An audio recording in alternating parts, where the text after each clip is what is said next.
And जैसा कि आप सभी जानते हैं कि आज के डेट में ये सबसे इंपॉर्टेंट पहलू होता है कि कैसे हम अपने शरीर को स्टेबल रखें। आज का जो टॉपिक था वो टॉपिक है जल ही जीवन है। एक लाइन का टॉपिक, जल ही जीवन है। क्या हर जल जीवन है? जल ही जीवन है, ये हम सभी मानते हैं कि यस, जल ही जीवन है। तो क्या हर जल जीवन है? नहीं, इसका जवाब है नहीं। हर जल जीवन नहीं है। गिने चुने हैं, गिने चुने हैं, उसमें भी कई तरह के लिमिटेशंस हैं। और वो पानी जो है वो जीवन के प्रारूप में आता है या जीवन के रूप में हमारे लाइफ में आता है। और समझने वाली बात यही होती है कि हमें बस यही समझना है कि कौन सा जल जीवन है, कौन सा पानी जीवन है, और मुझे उसमें क्या क्या ख्याल रखना चाहिए, मुझे उन सब चीजों को किस तरह से ध्यान में रखना चाहिए। और वही आज हम लोगों को समझना है। सो सिंपली एक बात, जल ही जीवन है। पानी का रोल हमारे बॉडी में क्या क्या है? ह्यूज रोल है। पानी का रोल हमारे बॉडी में ह्यूज है। कई तरह से हमारे शरीर में पानी का उपयोग होता है। अगर कहा जाए तो एक सिंगल लाइन अगर मैं डेफिनेशन देने जाऊं पानी का, the role of water in human body, जो लिक्विडिटी है पूरे बॉडी में, जो हाइड्रेशन है पूरे बॉडी में, ये सिर्फ और सिर्फ पानी के द्वारा बैलेंस किया जाता है। ये सिर्फ पानी से बैलेंस किया जाता है। और जिस एरिया का हाइड्रेशन डिक्रीज कर जाएगा, जिस एरिया का हाइड्रेशन खत्म हो जाएगा, आप मान के चलिए वो एरिया कंप्लीटली ड्राई हो जाएगा। एंड वहां पे सेल डिकम्पोजिशन, डेड सेल होना, या उस जगह पे सेल्स का मर जाना, ये सारी चीजें शुरू हो जाएंगी। और उस समय उससे रिट्राइव करना, उसको रिकवरी करना is too tough, too tough. इसलिए जरूरी होता है कि हम वक्त पे पानी सही तरीके से देता रहे। अब मैंने बताया कि बॉडी का कंप्लीट हाइड्रेशन पानी के माध्यम से होता है। चलिए, ये एक हुआ कंप्लीट बॉडी यूटिलाइजेशन। अब दूसरा मोस्ट इंपॉर्टेंट पहलू को समझते हैं। हमारे बॉडी में दो काम होता है। हमारे बॉडी में दो काम होता है। एक होता है डाइल्यूशन और एक होता है एब्जॉर्प्शन। किस चीज का डाइल्यूशन एंड एब्जॉर्प्शन होता है? जो खाना हम देते हैं अपने शरीर को, उस खाने के माध्यम से जो पोषक तत्व जाते हैं, जो न्यूट्रिशनल वैल्यूज जाते हैं, उस न्यूट्रिशनल वैल्यूज का हमारे शरीर में आइदर डाइल्यूशन होगा, यानी कि वो घुल के उसकी वैल्यू कम हो जाएगी, खत्म हो जाएगी, या फिर उसका एब्जॉर्प्शन होगा, वो कंप्लीट पोषक तत्व मेरे बॉडी में एब्जॉर्ब करेगा और वो काम करेगा एनर्जी के रूप में। ये दो काम हो सकते हैं अपने शरीर में। और ये दोनों काम कौन करता है? कमाल का बात है, ये दोनों काम पानी करता है। पानी ही हमारे शरीर में डाइल्यूशन एंड एब्जॉर्प्शन करता है। बट दोनों के पहलू अलग अलग हैं। जो ड्रिंकिंग वाटर होते हैं, नॉर्मली पीने योग्य पानी कह रहा हूं मैं, बातों को ध्यान रखिएगा। जो ड्रिंकिंग वाटर है उसकी कोई गारंटी नहीं है कि वो डाइल्यूशन करेगा या एब्जॉर्प्शन करेगा। बट आज जो प्यूरिफाइड वाटर होते हैं या प्रोसेस्ड वाटर कह सकते हैं, प्रक्रिया किया हुआ पानी, ये जो पानी होता है इसमें एसिडिटी हो जाती है because of lack of minerals. उसमें मिनरल्स की कमी होने की वजह से वो पानी हार्डकोर आपका डाइल्यूशन करता है बॉडी में। लेकिन यही अगर बात करें तो फिर कौन सा पानी एब्जॉर्प्शन करता है? तो एक सिंगल लाइन आंसर है, लाइव वाटर।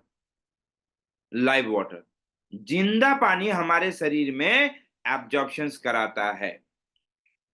अब मैं आप सबको एक्सप्लेन करूं कि एब्जॉर्प्शन करने के लिए पानी में क्या गुण होना चाहिए, क्या क्वालिटी होना चाहिए।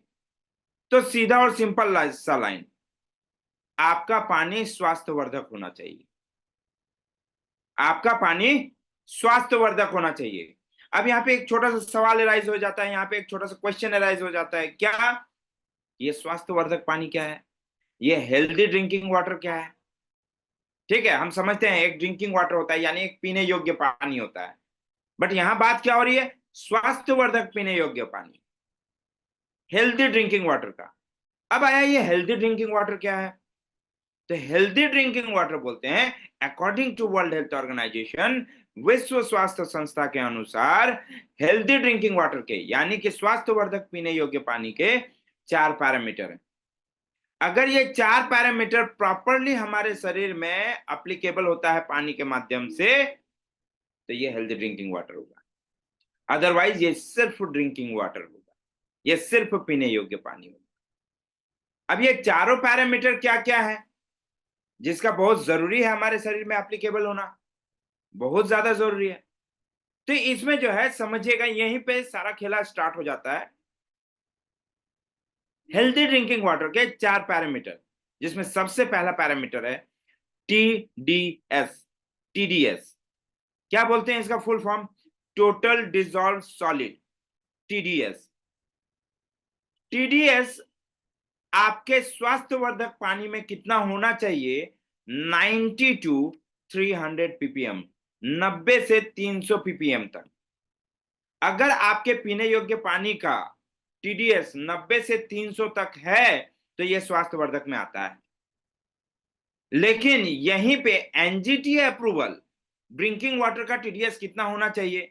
तो वो 500 तक हो सकता है। अब आया सवाल 1 से 90 और 300 से 500। हम 90 से 300 तो बीच में ले लिया, लेकिन 1 से 90 का एक स्लैब रह गया, दूसरा स्लैब रह गया 301 से 500 का। तो ये पानी कौन सा पानी है? यस, ये ड्रिंकिंग वाटर है, लेकिन ये हेल्दी ड्रिंकिंग वाटर नहीं है। ये पीने योग्य पानी है, लेकिन ये स्वास्थ्यवर्धक पीने योग्य पानी नहीं है। क्यों नहीं है स्वास्थ्यवर्धक पीने योग्य पानी? ये 1 से 90 या 301 से 500 क्यों नहीं है पीने योग्य पानी? ये एक दूसरा सवाल आ गया। इसलिए क्योंकि वो बॉडी टॉलरेशन पे उसके टीडीएस नहीं होते। अब मैंने जो वर्ड बोला टीडीएस, इसका फुल फॉर्म होता है टोटल डिजॉल्व सॉलिड, यानी कि इसमें सारे सॉलिड्स अवेलेबल है, यानी सारे मिनरल्स अवेलेबल है। अब साइंस के हिसाब से मिनरल्स 3 तरह के, good minerals, bad minerals and neutral minerals. तो तीनों मिनरल्स उसमें अवेलेबल है। अब अगर 90 से 300 तक का टीडीएस का पानी अगर हम अपने बॉडी में लेते हैं तो उसमें जो बैड मिनरल्स रहेगा, वो बैड मिनरल्स बॉडी टॉलरेंस के बराबर होता है, यानी कि बॉडी टॉलरेट कर सकता है। इसलिए ये पैरामीटर पे आप वो पानी ले सकते हैं। बट अगर यही हम चले जाते हैं 1 से 90, ये पानी एसिडिक नेचर हो जाने की वजह से इसमें मनाही है, और चले जाते हैं 300 से 500, तो ये पानी में टीडीएस की क्वांटिटी बहुत हाई होती है, जिसमें बैड मिनरल्स की भी मात्रा ज्यादा होती है। ये हमारे बॉडी टॉलरेंस में नहीं आता है, इस वजह से इस पानी को नहीं लेना चाहिए। कहां से? 300 से 500 तक। रॉ वाटर की बात कर रहा हूं मैं, ये रॉ वाटर का मैं टीडीएस का बात कर रहा हूं। तो ये हो गया टीडीएस। अब टीडीएस था कब तक के लिए? ये बहुत ही पुराना पैटर्न हो गया। क्या कहा गया? अब ना तो मेरे शरीर में गुड मिनरल चाहिए, सॉरी, ना तो मेरे शरीर में मुझे बैड मिनरल चाहिए, ना तो मेरे शरीर में न्यूट्रल मिनरल चाहिए। मेरे शरीर में सिर्फ गुड मिनरल चाहिए। और इस वजह से टीडीएस को अपग्रेड किया गया, एंड टीडीएस अब हो गया हार्डनेस। अब एक टर्म यूज होता है क्या? Parameter number 1 is hardness. आपने जहां टीडीएस लिखा वहीं पे आप ब्रैकेट में लिख सकते हैं हार्डनेस। अब आपके पानी में हार्डनेस की जरूरत है। अब ये हार्डनेस में कौन कौन से मिनरल्स आते हैं? सिर्फ 4 मिनरल्स आते हैं, calcium, magnesium, potassium and sodium. बस ये 4 मिनरल्स ही आपके हार्डनेस में आएंगे। तो मुझे एक्चुअली मेरे शरीर में स्वास्थ्यवर्धक पानी देने के लिए, हेल्दी ड्रिंकिंग वाटर पानी देने के लिए, आपके उस पानी में सिर्फ 4 मिनरल्स होते हैं, या फिर टीडीएस 90 टू 300 होता है। That is quite enough. ये आपका पानी हो गया हेल्दी ड्रिंकिंग वाटर। ये था पैरामीटर नंबर 1। अच्छा, एक आया रिपीटेड। ओके, पहला पैरामीटर है टीडीएस, टोटल डिजॉल्व सॉलिड। भाई साहब, लेट से तो नहीं इंटर किए हैं आप? रिपीट वाला मामला लेट वाले होते हैं, है ना?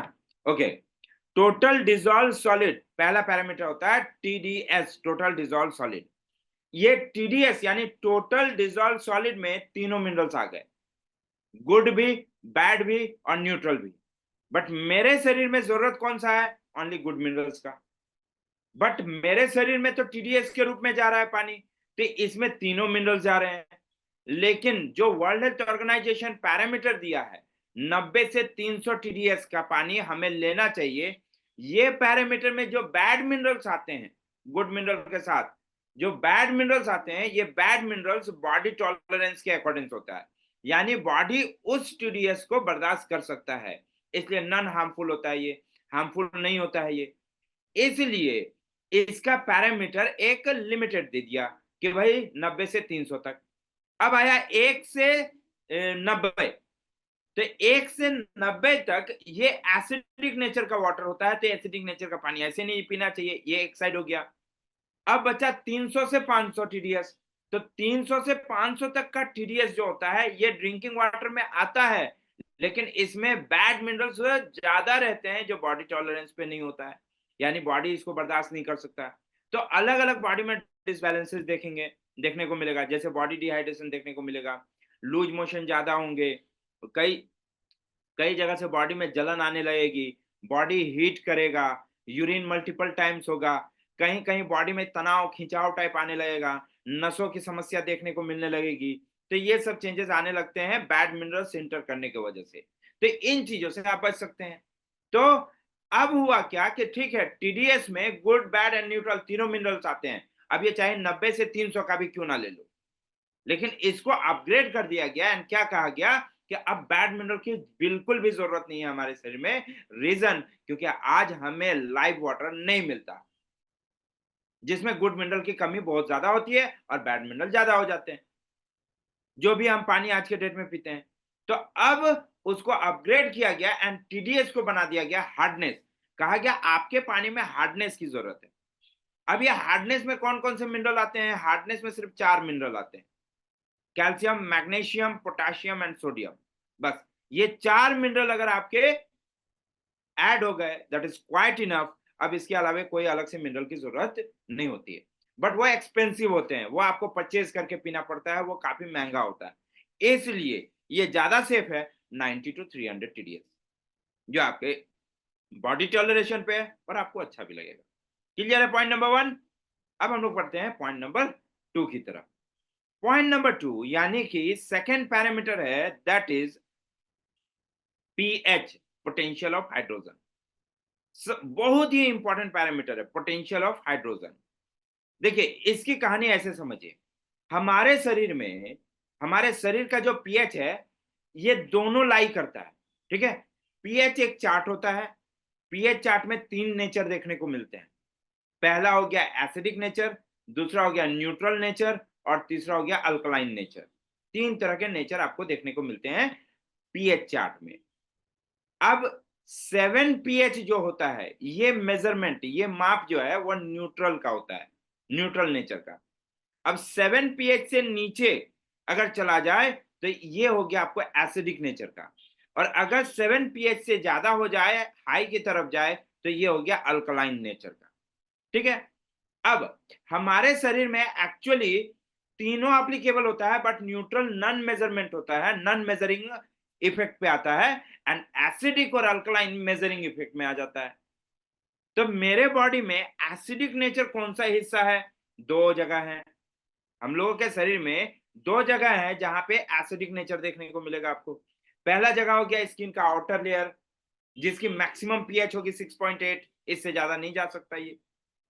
आपके स्किन का आउटर लेयर का जो पीएच होगा वो होगा 6.8, दैट इज मैक्सिमम, और ये एसिडिक नेचर का होगा। तो 7 न्यूट्रल है, 0.2 सिर्फ कमा, बस इतना ही कम हो रहा है। अब दूसरा एसिडिक पहलू कौन सा है? उसको बोलते हैं डाइजेस्टिव ट्रैक्ट। डाइजेस्टिव ट्रैक्ट शुरू होता है थ्रोट से, यहां से गले से, खत्म होता है रेक्टम पे, यानी पैखाने के रास्ते से। तो ये पूरा डाइजेस्टिव ट्रैक्ट हमारा एसिडिक होना चाहिए।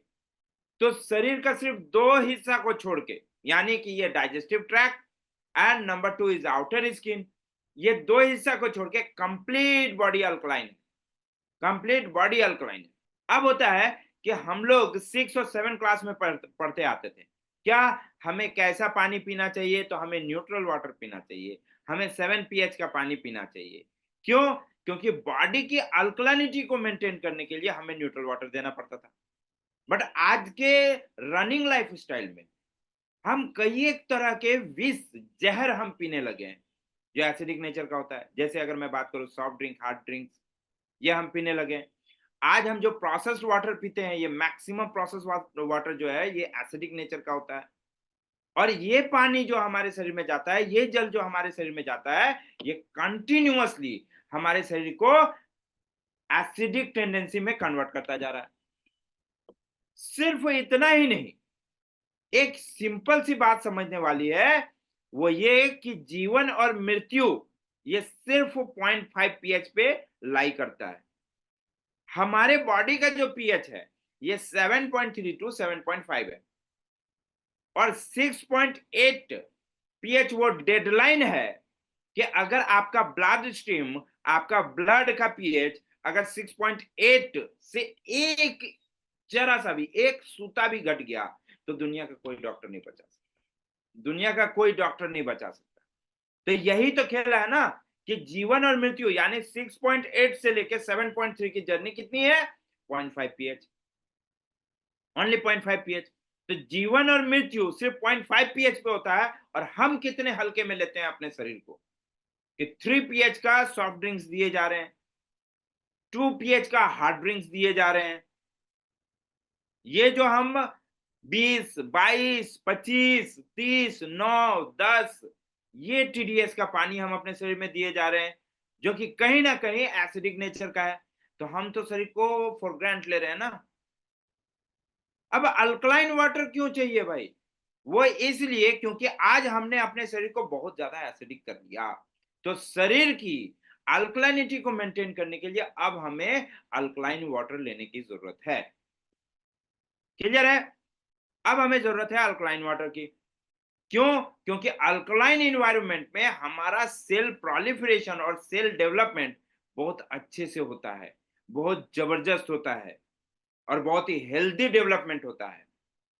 इसलिए जरूरत है कि हमें हमारा शरीर में अल्कलाइन वाटर देना चाहिए।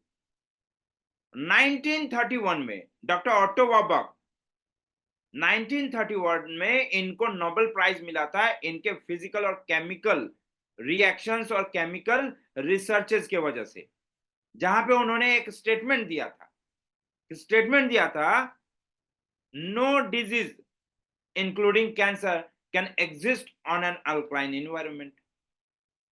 अल्कलाइन इन्वायरमेंट में कोई भी बीमारी शरीर के अंदर डेवलप नहीं कर सकता है, इवन कैंसर भी नहीं डेवलप कर सकता है।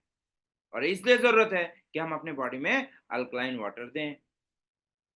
अब आता है कि कितना पीएच तक का पानी हमें पीना चाहिए। तो मैक्सिमम लिमिटेशंस 9.5, ये मैक्सिमम गया। अब कई एक जगह में 10, 11, 11.5 तक भी पिया जाता है, but on severe cases, cell decomposition rapidly हो रहा है ऐसे केसेस में, तो उस जगह पे किस तरह का पीएच वाला पानी, ये कोई एक सॉल्यूशन तैयार करके पीएच बढ़ाया वो पानी? बिल्कुल भी नहीं। उसका एक प्रोसेस होता है, ये मैं बताऊंगा कौन पीएच का पानी पीना चाहिए। तो ये मैक्सिमम 9.5 पीएच का, और यूनिवर्सल एक्सेप्टेंस पे कितना पीएच का पानी पीना चाहिए? दैट इज 8.5 पीएच का। ये याद रखिएगा सारे। अब ये जो हम पोटेंशियल ऑफ हाइड्रोजन वाला वाटर जो देंगे, यानी कि जो हम अल्कलाइन पीएच का पानी जो देंगे, ये हमारे बॉडी में क्या करेगा? खास करके सबसे इंपॉर्टेंट काम, बॉडी हाइड्रेशन को मेंटेन करके रखेगा। और जब बॉडी की हाइड्रेशन मेंटेन होगी तो each and every organs proper functioning करेंगे, प्रॉपर काम करेंगे, जिसके वजह से आपका बॉडी हेल्दी रहेगा एंड आप सुरक्षित रहेंगे, आप स्वस्थ रहेंगे। अब समझने वाली बात होती है कि पैरामीटर नंबर 1 यानी कि टीडीएस, और पैरामीटर नंबर 2 यानी कि ये हो गया पीएच, ये दोनों बहुत ही कॉमन है, बहुत इजी अवेलेबल है, हर किसी को मिल जाएगा, हर कहीं मिल जाएगा। आप घर पे तैयार कर सकते हो, आप घर पे बना सकते हो। लेकिन सबसे बड़ी बात क्या होती है कि क्या सिर्फ ये दो पैरामीटर का पानी लेने से हेल्दी ड्रिंकिंग वाटर हो जाएगा? वो क्या वो पानी मेरे शरीर में प्रॉपर काम करने लगेगा? क्या वो पानी मेरे शरीर के लिए उपयोगी होगा? द आंसर इज नो, कभी नहीं। नहीं हो सकता। एक्चुअली हमारे शरीर में, हम सबके शरीर में जो एक्टिवेशन चाहिए वो चारों पैरामीटर का चाहिए, तब जाके ये हेल्दी ड्रिंकिंग वाटर होगा, तब जाके ये मेडिकेटेड फॉर्म में, तब जाके ये थ्योरेटिक पैटर्न में काम करेगा हमारे शरीर में, अदरवाइज नहीं करेगा। अब आता है सवाल कि पहला तो सब जगह अवेलेबल है।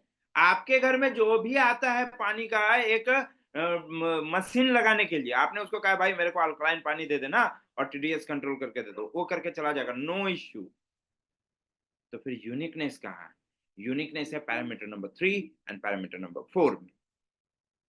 Parameter number 3 is ORP, oxidation reduction potential. Oxidation reduction potential, आपको पता है ऑक्सीडाइजिंग एक प्रोसेस होता है जिसको अगर हम कथित तौर पे कहने जाएं कि ये क्या है, तो इसको कह सकते हैं जंग लगना। ऑक्सीडाइजिंग का मतलब होता है जंग लगना। अगर कहा आयरन ऑक्सीडाइज हो गया, यानी उसमें जंग पकड़ लिया। अगर कहा जाए एप्पल ऑक्सीडाइज हो गया, यानी उसमें कंटेमिनेशन स्टार्ट हो गया। अब उसमें भी जंग के जैसा लेयर आने शुरू हो जाएंगे लाल कलर का, है ना? एग्जैक्टली ऐसा ही हमारे बॉडी भी ऑक्सीडाइज होता है। और ये जो ऑक्सीडाइज होता है, इस ऑक्सीडाइजिंग प्रोसेस को ही कहा जाता है ऑक्सीडेटिव स्ट्रेस। ऑक्सीडेटिव स्ट्रेस, जहां पे हमारे सेल धीरे धीरे डेड होने लगते हैं, मरने लगते हैं, कमजोर होने लगते हैं। ये करता कौन है? तो सबसे बदमाश है जो शरीर के अंदर, और उसका नाम है फ्री रेडिकल। ये करता है फ्री रेडिकल। अब सवाल आता है ये फ्री रेडिकल कौन है? तो फ्री रेडिकल है एक by product of chemical reactions inside the human body. मानव शरीर के अंदर एक प्रोसेस होता है प्रोलिफरेशन, एक प्रोसेस होता है प्रोलिफरेशन। और ये जो प्रोसेस होता है, इस प्रोसेस के ड्यूरेशन में एक सेल खुद को मल्टीपल करता है। और ये कब होता है? जब उसके पास पोषक तत्व पहुंचता है, उसके पास से जब न्यूट्रिशनल वैल्यूज पहुंचता है। तो ये जो वो खुद को जब मल्टीपल करता है, इस ड्यूरेशन में उसका एक बाई प्रोडक्ट भी निकलता है जिसका नाम है फ्री रेडिकल। इसको कह सकते हैं कि इसका एक अंग नहीं होता है, ये अपंग सेल है, ये अपाहिज सेल है, ऐसा कह सकते हैं। अब ये करता क्या है? ये अपंग होने की वजह से हमारे बॉडी मैन्युफैक्चरिंग में बाय डिफॉल्ट है कि उसको पहले रिपेयर करने के चक्कर में सारा फूड उधर ट्रांसफर हो जाएगा। अब क्या हो रहा है कि हम जो खाना खा रहे हैं, ये गुड सेल्स के बजाय पूरा का पूरा रेडिकल खा रहा है। और सिर्फ इतना ही नहीं, रेडिकल का एक नेचर भी बहुत गंदा होता है। फ्री रेडिकल का वो क्या करता है? खुद को ठीक करने के लिए, यानी खुद की अपंगता ठीक करने के लिए, वो हेल्दी सेल से इलेक्ट्रॉन लेना चाहेगा, वो भी जबरदस्ती, वो भी जबरदस्ती। और जब ये काम करता है तो धीरे धीरे मेरे हेल्दी सेल क्या होते हैं? वीक होते जाते हैं। और अगर इसको हम कथित भाषा में कहें तो बूढ़ा होना शुरू हो जाता है वक्त से पहले। बूढ़ा होना शुरू हो जाता है वक्त से पहले। और वक्त से पहले बूढ़ा हो जाने का मतलब आपका शरीर वक्त से पहले बूढ़ा हो जाना। यही होता है ऑक्सीडेटिव स्ट्रेस प्रोसेस। और उसको रोकेगा कौन? तो जस्ट बिकॉज इसको एक इलेक्ट्रॉन देना होता है, तो हमारे बॉडी को निगेटिवली चार्ज करना पड़ेगा, जो कि इलेक्ट्रॉन के रूप में होगा। और ये कर सकता है सिर्फ और सिर्फ एंटीऑक्सीडेंट। और इसलिए हमें हमारे बॉडी को निगेटिव चार्ज आयन इन्फ्यूज करना पड़ता है ओआरपी के नाम से, जिसकी minimum requirement World Health Organization बोलता है -70 मिलीवोल्ट। -70 मिलीवोल्ट तक का चार्ज हमें हमारे बॉडी को करना चाहिए, जो सिर्फ सर्वाइवल है। ये इनफ नहीं है, ये सर्वाइवल है। मतलब -70 पे हम जिंदा रह सकते हैं। आपको हेल्दी चाहिए तो जितना नीचे जाएंगे -70 से उतना बेहतर है, उतना अच्छा है। -70, -80, -90, -100, -200, -500, जितना नीचे जाएंगे उतना अच्छा है, उतना बढ़िया है। अब होता क्या है, मेरा शरीर में जितना सेल है हर सेल फ्री रेडिकल बनाता है। और जितना सेल फ्री रेडिकल बनाता है, ये पूरा का पूरा फ्री रेडिकल हमारे शरीर में कहीं ना कहीं कोई क्षति, कोई हानि पहुंचा रहा है, कहीं ना कहीं कोई हानि पहुंचा रहा है। और उस हानि से बचने के लिए हमें फ्री रेडिकल को न्यूट्रलाइज करना पड़ेगा। मार आप नहीं सकते फ्री रेडिकल को, फ्री रेडिकल नहीं मरता है। जब तक शरीर जिंदा है तब तक फ्री रेडिकल जिंदा है। तो हमें क्या करना होगा? फ्री रेडिकल को न्यूट्रलाइज करना होगा। कैसे? उसकी अपंगता खत्म हो जाएगी अगर सिर्फ एक इलेक्ट्रॉन उसको डोनेट कर दिया जाए। वो अनपेयर इलेक्ट्रॉन पे जिंदा होता है। तो जैसे ही हम उसको एक इलेक्ट्रॉन डोनेट कर देंगे, वो खुद को हेल्दी कर लेगा, खुद को हेल्दी सेल में कन्वर्जन कर लेगा। बस मेरा काम यही, इसके बाद मेरा body perfect. Free radical neutralise हो गया तो एक एक ऑर्गन खुद को हेल्दी करना शुरू करेगा, रिपेयरिंग मोड में चला जाएगा। एज वेल आपके सेल्स मजबूत रहेंगे क्योंकि उनको प्रॉपर खाना मिलेगा। और इसका अब सुने होंगे, लॉकडाउन के बाद से लोग बहुत सजग हो गए हैं। ब्लैक कॉफी, ग्रीन टी, साथ में जो है इम्यूनिटी के नाम पे वो यूज करते हैं। साथ में मौसम्बी का जूस, सुबह फ्रूट्स, ये सब यूज करते हैं। क्यों? ताकि हम जो है इम्यूनिटी को स्ट्रॉन्ग कर सकें। Neutralisation of free radical is also a kind of immunity enhancement.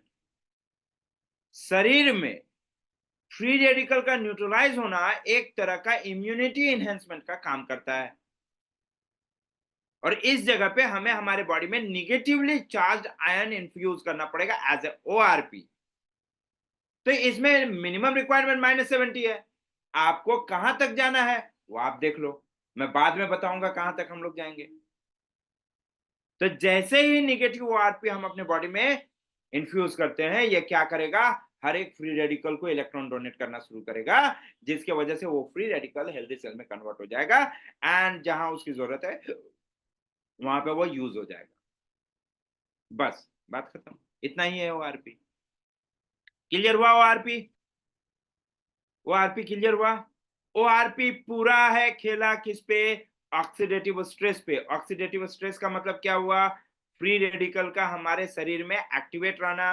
Free radical क्या करता है? हमारे हेल्दी सेल के खाने को खा जाता है, साथ ही साथ उस सेल से, उस हेल्दी सेल से एक्स्ट्रा इलेक्ट्रॉन छीनने का कोशिश करेगा खुद की अपंगता बचाने के लिए, क्योंकि वो अपंग रहना नहीं चाहता है। तो ऐसे वजह से, उसके खींचातानी की वजह से हमारा हेल्दी सेल कमजोर होता है, इसलिए हमारे सेल डिकम्पोजिशन हो जाते हैं। इस वजह से सेल जो है हमारा वीक होता है, इस वजह से हम वक्त से पहले बूढ़े दिखने लगते हैं। अब इसको रोकने के लिए क्या चाहिए? बॉडी को निगेटिवली चार्ज करना पड़ेगा। तो निगेटिवली चार्ज करने के लिए ही ओआरपी निगेटिव चार्जिंग पैटर्न पे रहता है, निगेटिव आयन इन्फ्यूजन होता है, जिसमें -70 मिलीवोल्ट मिनिमम रिक्वायरमेंट होती है हमारे बॉडी में। अब इससे नीचे जितना देंगे उतना अच्छा है। बस यही पैटर्न कंप्लीटली है ओआरपी में। जैसे ही हम बॉडी को निगेटिवली चार्ज करेंगे, ये निगेटिव आयन जाके क्या करेगा? एक इलेक्ट्रॉन डोनेट करेगा, ये इलेक्ट्रॉन के रूप में हमारे बॉडी में आएगा। एक इलेक्ट्रॉन जाके उसके सर्कल में डोनेट करेगा, वो पेयर हो जाएगा। जैसे ही पेयर बनेगा, ये ऑटोमेटिकली न्यूट्रलाइज होकर हेल्दी सेल में कन्वर्ट हो गया। जब फ्री रेडिकल हेल्दी सेल में कन्वर्ट हो गया तो मेरे शरीर का दुश्मन खत्म। दुश्मन खत्म तो मेरे सेल कमजोर नहीं होंगे और मेरा शरीर हेल्दी रहेगा। शरीर हेल्दी होने का मतलब क्या है? Organ healthy, cell healthy, tissues healthy, complete body healthy. Am I clear? Clear हुआ वो आरपी? मैंने फिर से रिपीट कर दिया संक्षेप रूप में। क्लियर हुआ वो आरपी? जल्दी से रिप्लाई कीजिए तो आगे बढ़ूं। वो आरपी क्लियर हुआ? थैंक यू संदीप भाई, थैंक यू चंचल जी। यही उम्मीद करता हूं कि अच्छे से आपको समझ में आना चाहिए। Thank you, thank you, thank you, thank you very much, thank you very much.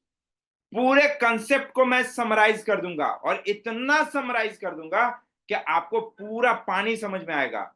जलवा देखिए भाई, एक सीधी सी बात बताता हूं, ठीक है? मैं थोड़ा सा यहां पे ब्रेक कर रहा हूं कहानी को, आप 1 मिनट समझो, ये बहुत जरूरी होता है। मार्केट में ना बहुत लोग हैं भाई, एक से एक लोग हैं और महारत से महारत लोग हैं, सब अपने आप में काबिल हैं। आपको उन सबसे बेहतर बनना है, ये दिमाग में बैठा के रखना। जो सबसे महारत है ना, मुझे उनसे 1 नंबर ज्यादा चाहिए, 1 नंबर ज्यादा चाहिए। और इसके लिए आपको सबसे पहले आपके सबसे यूनिक प्रोडक्ट का नॉलेज होना बहुत जरूरी है।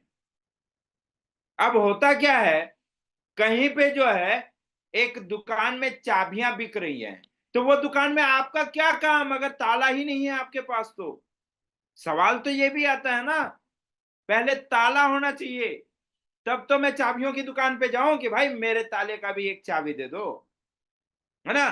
तो हमारा प्रोडक्ट जो है वो चाबी है, ताला किधर है? पब्लिक है। ताला पब्लिक है। अब आपके सामने वो परख होनी चाहिए, आपके सामने वो परख होनी चाहिए क्या, कि ये ताला जो है वो कितने नंबर का है और इस पे कौन सा चाबी लगेगा। इसीलिए आपके पास इंफॉर्मेशन होनी चाहिए।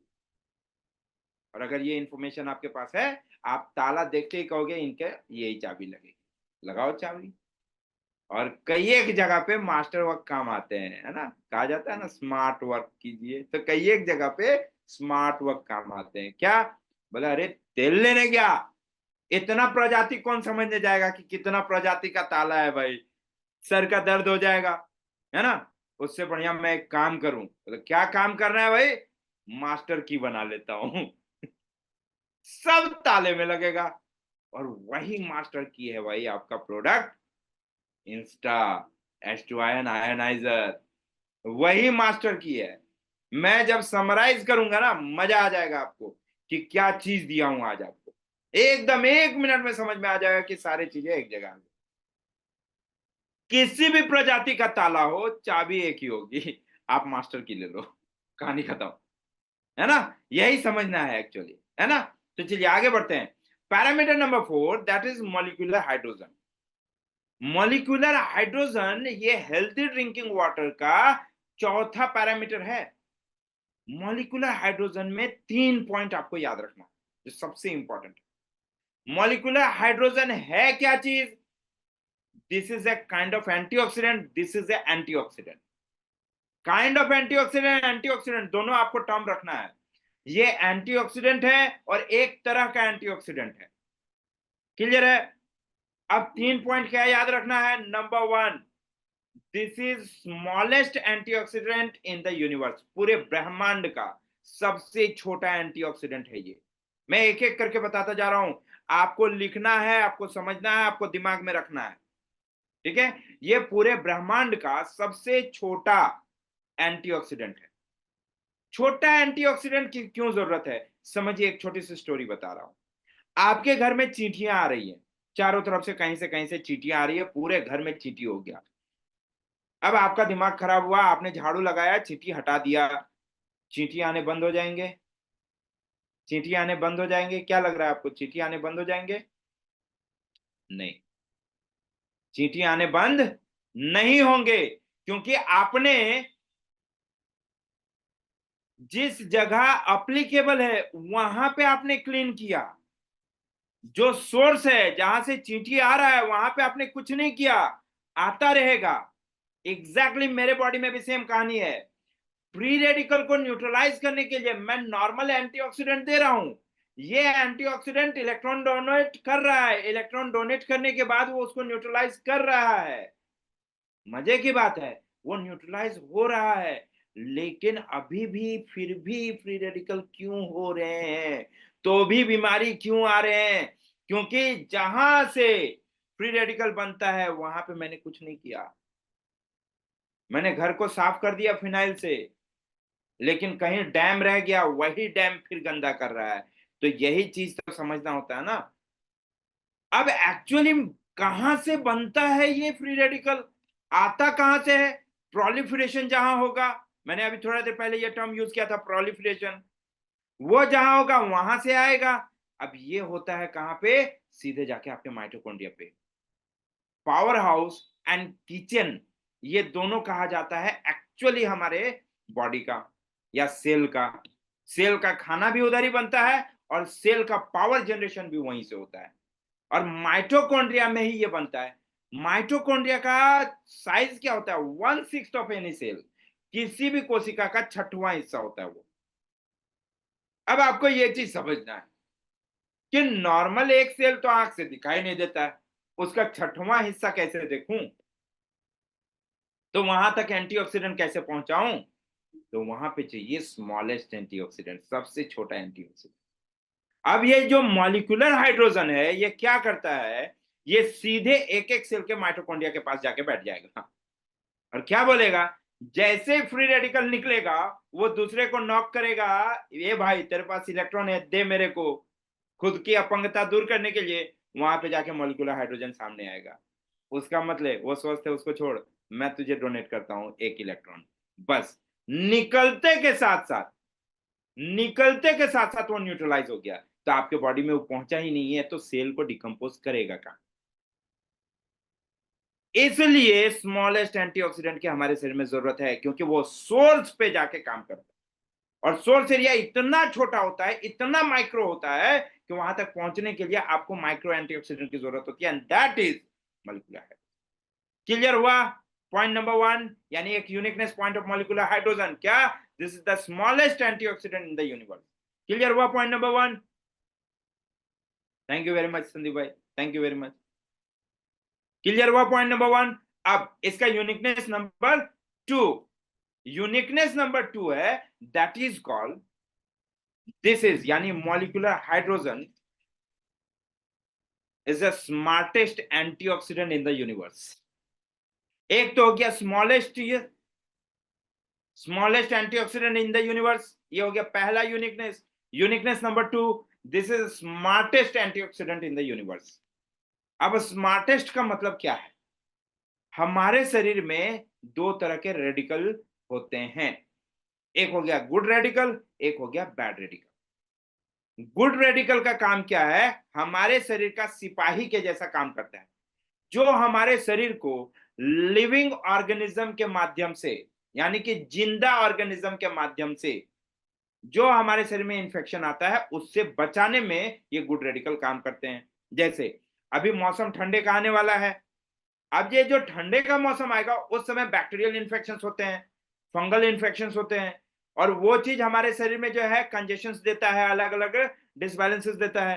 तो ऐसे कंडीशन में जो हमारे बॉडी में गुड रेडिकल्स रहेंगे, वो गुड रेडिकल्स उसको अपोज करता है, वो लिविंग ऑर्गेनिज्म को मार देता है, जिसके वजह से हमारे शरीर में ये इन्फेक्शंस नहीं होने के चांसेस होते हैं। इवन अगर कह सकते हैं कि आपके इम्यूनिटी सिस्टम को हेल्दी रखने में मदद होता है गुड रेडिकल्स। लेकिन बैड रेडिकल्स का काम मैंने अभी थोड़ी देर पहले आपको बता दिया कि महा बदमाश होता है वो। अब आया कि ये जो हम लोग एंटीऑक्सीडेंट अपने शरीर में देते हैं, कथित तौर पे कोई भी, मॉलिक्यूलर हाइड्रोजन को छोड़ के कथित तौर पे कोई भी, अगर आपने एंटीऑक्सीडेंट आपने बॉडी में दिया, तो एंटीऑक्सीडेंट का नेचर जो होता है वो एक लाइन का होता है, वो एक लैंग्वेज समझता है, क्या, न्यूट्रलाइज द फ्री रेडिकल, ये गुड हो या बैड हो। अब वो क्या करेगा, मेरे शरीर में आएगा, good radicals and bad radicals दोनों को न्यूट्रलाइज कर देगा। अब अगर गुड रेडिकल न्यूट्रलाइज हो गया तो मुझे तो बार बार इन्फेक्शन होने के चांसेस बढ़ जाएंगे। तो मुझे एक ऐसा एंटीऑक्सीडेंट चाहिए जो पहचान सके कि कौन सा गुड रेडिकल है और कौन सा बैड रेडिकल है, वही आपका मॉलिक्यूलर हाइड्रोजन है ना। इसलिए इसे smartest antioxidant in the universe कहा जाता है। Molecular hydrogen can identify which is good radical and which is bad radical. तो वो सिर्फ बैड रेडिकल को न्यूट्रलाइज करेगा एंड गुड रेडिकल को एज इट इज छोड़ देगा। है ना मजे की बात, है ना मजे की बात, यही तो खेला है ना। इसीलिए ये दूसरा यूनिकनेस हो गया कि ये सिर्फ बैड रेडिकल को मारेगा, गुड रेडिकल को टच भी नहीं करेगा, जिसके वजह से इम्यूनिटी भी बढ़ेगी, एंटीऑक्सीडेंट की वजह से फ्री रेडिकल न्यूट्रलाइज हुआ, सेल हेल्दी रहेगा एंड मजा आ जाएगा, है ना। चलिए अब आते हैं तीसरा यूनिकनेस पे, थर्ड यूनिकनेस पे। Third uniqueness of molecular hydrogen, it can activate microclustering. Microclustering ये टर्म लिखिए आप लोग, इट कैन एक्टिवेट माइक्रोक्लस्टरिंग। मैं अभी से बता दूं आपको, ये वीडियो फ्री में नहीं दूंगा। जो बंदा मेरे को, मैं रिकॉर्ड कर रहा हूं ये वीडियो और मैं आज ओपन अनाउंसमेंट आप सबके बीच करता हूं, जो बंदा मुझे 5 टेस्टिमोनियल देगा वीडियो बना के, मैं उसको ये वीडियो दूंगा। जो नहीं देगा उसको नहीं दूंगा, ये वीडियो भी यूट्यूब पे नहीं जाएगी, ये मैं अभी बता दिया आपको, ठीक है। तो मुझे चाहिए 5, आपके पास से अभी खत्म नहीं हुई, मजा का चीज तो अब शुरू होगा, ये अभी तक आपको सिर्फ कहानी है, इसके बाद खेला शुरू होगा। तो आपके तरफ से मुझे 5 टेस्टिमोनियल के वीडियो चाहिए और मेरे तरफ से ये वीडियो आपको मिलेगा। जैसे को तैसा चलेगा आप भाई, जैसे को तैसा। चलिए अब आगे बढ़ते हैं। माइक्रो क्लस्टरिंग हमारे शरीर में एक्टिवेट करता है माइक्रो क्लस्टरिंग को। अब माइक्रो क्लस्टरिंग होता क्या है? देखिए, हम लोग जो खाना खाते हैं ना, ये गोटा पीस नहीं खाते हैं। आपको जो रोटी मिलती है ना, पूरी रोटी आप मुंह में नहीं लेते, उसको तोड़ते हैं। तो हम किसी भी फूड को मल्टी लेयर में ब्रेक करने के बाद मेरे बॉडी में वो न्यूट्रिशन कन्वर्जन में होगा। यानी पहले डाइजेशन होगा, डाइजेशन होने के बाद वो कंप्लीट एब्जॉर्प्शन होगा, उसके बाद सेपरेशन होगा, सेपरेशन होने के बाद वो हमारे बॉडी में एनर्जी कन्वर्जन होगा। तो ये टोटल 4 लेयर हो गए, ये टोटल 4 लेयर हो गए और 4 तरह का फंक्शनिंग होता है। बट इसके लिए जो पहला है, यानी कि पहले खाने का टूटना, that is called clustering of food, that is called clustering of food. तो बॉडी का जो यूनिवर्सल साइज होता है क्लस्टरिंग का, मतलब कि हमने कोई चीज अप्लाई नहीं किया, हमने जो खाना खाया, ये खाना जो टूटता है ये 16 से 20 मॉलिक्यूलर साइज में टूटता है हमारे बॉडी में। यानी बॉडी का यूनिवर्सल एक्सेप्टेंस पैटर्न कितना है? 16 से 20। लेकिन पॉल्यूशन के वजह से आज हमारे बॉडी का कैपेसिटी डिक्रीज हो गया, जिसके वजह से आज 16 से 20 मॉलिक्यूलर साइज का फूड हमारा सेल नहीं खा पाता। सेल का मुंह धीरे धीरे छोटा हो गया। वो कहानी सुने है ना, एक लड़का बहुत गुटखा खाता था सर, अब उसकी मुंह जो है ना खुलती नहीं है जरा सा।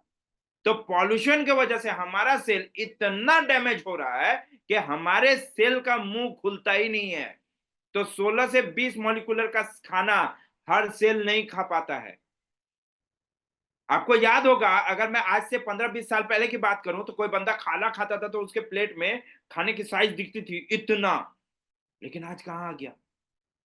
सोच के देखिए, आज कहां आ गया? क्यों? क्योंकि आपका शरीर ले ही नहीं पाएगा। पहले भी पेट का साइज वही था, पहले भी मुंह का साइज वही था, पहले भी शरीर का साइज वही था। लेकिन जस्ट बिकॉज हमारे सेल का मुंह बड़ा था, जिसके वजह से उतना मॉलिक्यूलर का साइज का खाना रैपिडली एब्जॉर्ब कर लेता था। अब आज क्या हो रहा है? मेरे बॉडी से वो पूरा का पूरा लीक कर जाता है, एब्जॉर्ब ही नहीं कर पाता है, टाइम लगाता है। पहले के लोगों को हर 4 घंटे में भूख लगती थी, आज एक बेला खाने के बाद अगला 2 बेला भूख नहीं लगता है। रीजन? बॉडी में पड़ा हुआ है वही। अभी पहले जो खाया वो तो पहले निकल जाए, वो तो पहले पूरा शरीर एब्जॉर्ब करे, तब तो दूसरा दें। और मॉलिक्यूलर साइज हाई होने की वजह से वो एक्सेप्ट नहीं कर पाता। तो यहां पे मॉलिक्यूलर हाइड्रोजन क्या करता है? कंप्लीट क्लस्टरिंग होने के बाद वो फिर से मल्टीलेयर क्लस्टरिंग स्टार्ट करता है, जिसको बोलते हैं माइक्रो क्लस्टरिंग। वो क्या करेगा कि जो 16 से 20 मॉलिक्यूलर साइज में आपका खाना टूटा, उसको और तोड़ेगा और तोड़ के लेके चला जाएगा 3 से 9 मॉलिक्यूलर साइज में। कितना? 3 से 9 मॉलिक्यूलर साइज में। 16 से 20 घटा के कहां लेके आया? 3 से 9। ये है 2 से 3 साल के बच्चे के सेल्स के खाने का साइज। अब मेरा सेल कितना भी कमजोर होगा, 2 साल के बच्चे से ज्यादा कमजोर तो नहीं होगा। तो ये क्या करता है? जब आपका खाना उतना छोटा पीस में टूट जाता है, तो हमारा सेल बहुत तेजी से उस खाने को लेना शुरू करता है, उस पोषक तत्व को लेना शुरू करता है, जिसके वजह से सेल्स हेल्दी होते हैं, मजबूत होते हैं, तो मेरा शरीर हेल्दी होता है। सेल मजबूत होते हैं, मेरा टिश्यूज मजबूत होता है।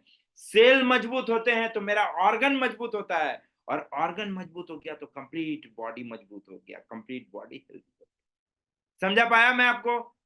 यही फंक्शनिंग, यही 3 यूनिकनेस मॉलिक्यूलर हाइड्रोजन एक्टिवेट करता है हम लोगों को, जिसके वजह से ये सबसे यूनिक माना जाता है। क्लियर कर पाया मैं? मॉलिक्यूलर हाइड्रोजन क्लियर हुआ? मॉलिक्यूलर हाइड्रोजन क्लियर हुआ? कुछ तो रिप्लाई कर दो मेरे भाइयों, कुछ तो रिप्लाई कर दो, या बहुत गहनता से सुन रहे हैं? Okay, thank you, thank you very much, thank you very much, thank you very much, thank you very much, thank you very much. चलिए, ये मामला समझ में आया, ये मामला समझ में आया। अब हम लोग बढ़ते हैं आगे, ठीक है? अब कमाल का बात है, ये मैंने बताया हेल्दी ड्रिंकिंग वाटर के बारे में, है ना, कि ये 4 चीजें होनी चाहिए। अब सोचिए, ये 4 चीजें मेरे बॉडी में आ गया हेल्दी ड्रिंकिंग वाटर के माध्यम से। तो आपका शरीर कंप्लीट रेजुवनेशन, ऑटो रेजुवनेशन में चला गया, ऑटो रेजुवनेशन में। अब जैसे ये ऑटो रेजुवनेशन में चला गया, आपका बॉडी आपके खाने से ही स्वस्थ होने लगेगा। आप अच्छे से समझो बात को। दुनिया में कई तरह के लोग हैं, कई तरह के प्रजातियां हैं लोगों के, सबके खाने का स्टाइल अलग अलग है। किस तरह का खाना, कोई नॉनवेज खाता है, कोई वेज खाता है, कोई जैन फूड खाता है, कोई एगिटेरियन है, अलग अलग खाना खाता है सब। और ये जो सब अलग अलग फूड लेते हैं अपने बॉडी में, क्या सही मायने में अगर देखा जाए तो ये सारा फूड उनके बॉडी में एक्सेप्ट हो पाता है? नहीं, द आंसर इज नो, नहीं हो पाता, क्योंकि एब्जॉर्प्शन का पहलू एक्टिवेट नहीं होता है। ये मैंने आपको एक पहलू दिखाया, आप दूसरा पहलू समझो। हमारे समाज में कई ऐसे लोग हैं जिनको अलग अलग फूड इंग्रेडिएंट से एलर्जी है। कई ऐसे चीजें हैं, किसी को गेहूं से एलर्जी, किसी को चावल से एलर्जी, किसी को दाल से एलर्जी, किसी को तेल से एलर्जी, किसी को चने से एलर्जी, बहुत सारे लोगों को। लेकिन दुनिया में एक ऐसा चीज है जिसका कंटामिनेशन कहीं नहीं है, जिससे किसी को एलर्जी नहीं है, दैट इज कॉल्ड वाटर। और इसीलिए पानी को हमने यूनिक बनाया कि हर कोई खा सकता है, और पानी को मेडिकेटेड किया। पानी में हमने उस सारे पैरामीटर को ऐड करवाया जिसके वजह से शरीर में जाने के बाद नॉन कंटामिनेशन रिएक्शन देखने को मिलेंगे। यानी ये 100% काम करेगा on positive way, there is no negative way. ये 100% काम करेगा पॉजिटिव वे में, निगेटिव वे में नहीं। यही तो खेला है ना, यही तो बताने की कोशिश कर रहा हूं ना। पानी के बारे में क्यों कह रहा हूं? क्योंकि ये पॉजिटिव वे में कंप्लीटली मेरे बॉडी में काम में आना चाहिए। अब आया कि ठीक है सर, आपने बताया मेरे को कि 4 पैरामीटर पानी में होना चाहिए। अब ये 4 पैरामीटर कौन से पानी में है ना? सबसे पहले तो ये चारों पैरामीटर आपको एक पानी में मिलेगा, that is called glacier water, Gangotri का पानी। जाइए पीने के लिए उठा के लाइए, फंसा दिया ना मैंने। जाइए उठा के लाइए पीने के लिए, टैंकर पे टैंकर मंगवाइए और पीते रहिए, मजा आएगा। बट उसमें ग्लेशियर वाटर में माइक्रो ऑर्गेनिज्म का इन्फेक्शन होता है, क्योंकि वो पानी आपका यूवी किया हुआ नहीं है, जिसके वजह से वो इन्फेक्टेड हो सकता है, कंटामिनेटेड हो सकता है। तो सेकंड ऑप्शन मेरे पास क्या है सर?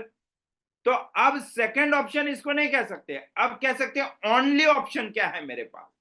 तो ओनली ऑप्शन है H2 Insta and H2 ioniser. आपके पानी को रिएक्टिव करके, रिएक्शंस करके, यानी ड्रिंकिंग वाटर का हम सप्लाई उस पे देंगे। ड्रिंकिंग वाटर के सप्लाई करने के बाद उस पानी को वो कन्वर्ट करेगा किस पानी में? हेल्दी ड्रिंकिंग वाटर में, जिसमें ये चारों पैरामीटर को ऐड कर देगा। तो क्यों लेना चाहिए मुझे H2 इंस्टा? 100 लाइन की कहानी नहीं, 100 लाइन की कहानी नहीं, टुडेज रिक्वायरमेंट, आज की दरकार है, ये आज का जरूरत है, चाहिए ही चाहिए। बहुत सारे ऐसे लोग हैं जिनको मेडिसिन डिपेंडेंट होते हैं कि हाँ भाई कोई बीमारी हुआ डॉक्टर साहब लिख देंगे ना, क्या गारंटी है कि आपके बॉडी में उसका रिएक्शन नहीं होगा? लेकिन मैं पानी आपको सजेशन कर रहा हूं, कोई रिएक्शन नहीं होगा, फुल गारंटी है। क्योंकि आज तक पानी से किसी को रिएक्शन हुआ है क्या? पीजिए पानी भाई, लीजिए मजा लाइफ का। बस जैसा पीने के लिए कहा जाए वैसे पीजिए। अब जिनको इंडिविजुअल अपना से हेल्थ दिखाई देता है उनके लिए इंस्टा फर्स्ट क्लास है। अब जिनको परिवार की चिंता है, जिनको परिवार का हेल्थ चाहिए, उनके लिए H2 आयोनाइजर है। दोनों कैटेगरी में चले जाइए। दोनों में क्या होता है? Electrolysis process. अब एक चीज यहां पे समझा के आज का टॉपिक यहां खत्म करूंगा। मैं जल ही जीवन का पार्ट 2 लेके आता हूं नेक्स्ट फ्राइडे, फिर मैं एक्सप्लेन करूंगा। लेकिन यहां एक टॉपिक को करके खत्म करता हूं। आयोनाइजेशन, आयोनाइजेशन एक क्या प्रोसेस होता है? ये प्रोसेस होता है पानी को तोड़कर, पानी को तोड़कर उसको दो भाग में डिवाइड करना, acidic water and alkaline water. ये बॉडी के अंदर की प्रक्रिया होती है, और जहां जैसी रिक्वायरमेंट है उसके हिसाब से हमारे बॉडी में उसका अवशोषण होगा, एब्जॉर्प्शन होगा। ठीक है? तो ये बॉडी के अंदर होता था। हमारा बॉडी खुद एक इलेक्ट्रोड के जैसा काम करता है, जिसमें कैथोड और एनोड दोनों रिएक्टिव होते हैं। ठीक है। अब जस्ट बिकॉज पॉल्यूशन इफेक्ट की वजह से हमारे बॉडी में वो कैपेसिटी नहीं रह जा रही है, तो ये भरपूर पानी को कन्वर्जन नहीं कर पा रहा। तो हम क्या करेंगे, हम पहले से कन्वर्ट करके दे देंगे। हम क्या करेंगे, पहले से पानी को कन्वर्ट करके दे देंगे। और इसके लिए ही हमने दोनों मशीन आपको दे रखा है, H2 ion insta and H2 ion ioniser. ये दोनों क्या करेगा, पानी को पहले ही आप प्रोसेस कर लीजिए और उसको पी जाइए, बस आपके बॉडी में ये उसका रिस्पॉन्स दिखने लगेगा। आपने कौन सा पानी पिया, आयोनाइज्ड अल्कलाइन वाटर आपने पिया। जैसे ही आप आयोनाइज्ड अल्कलाइन वाटर अपने बॉडी में देंगे, ये आपके बॉडी में एग्जैक्टली वो चारों पैरामीटर को एक्टिव करेगा, जिसके वजह से आपको बॉडी हेल्थ में कंप्लीट सॉल्यूशन मिल जाए।